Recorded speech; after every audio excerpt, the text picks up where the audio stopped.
আসসালামু আলাইকুম ওরহমতুল্লাহি ওয়াবারাকাতুহু। সুপ্রিয় দর্শক শ্রোতা, আবারও হাজির হলাম আপনাদের মাঝে মৃত্যুর যন্ত্রণা আলোচনার চতুর্থ পর্ব নিয়ে। আশা করি ভিডিও শেষ পর্যন্ত আমাদের সাথেই থাকবেন ইনশাআল্লাহ। নাহমাদুহু ওয়া নুসাল্লি আলা রাসূলিহিল কারীম, আম্মা বা'দ।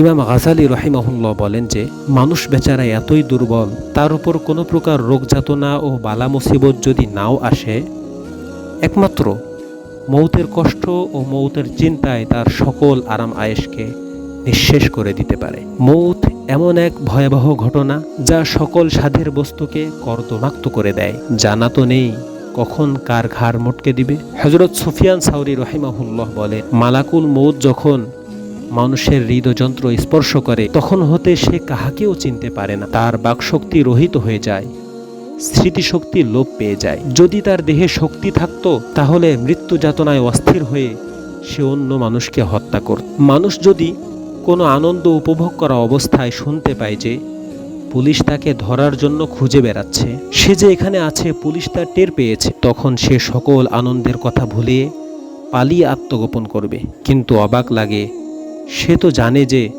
মালাকুল মৌত চাবুক হাতে সর্বক্ষণ তার ঘাড়ের পিছনেই দাঁড়িয়ে আছে। হুকুম হলে এক মুহূর্ত বিলম্ব করবে না। পুলিশের বেত্রাঘাতের চেয়ে যমদূতের নির্মম মৃত্যুর কষাঘাতের যাতনা লক্ষ কোটি গুণ বিষময়। অথচ সে দুনিয়ার আনন্দ ফুর্তিতে বিভোর। কত যে বড় দুর্ভাগা মানুষ, সে মৌতের জন্য খালেস তওবা করে তৈয়ার হচ্ছে না। যেজন মরেছে সেই বুঝেছে মরণ বরণে কত যে যাতনা।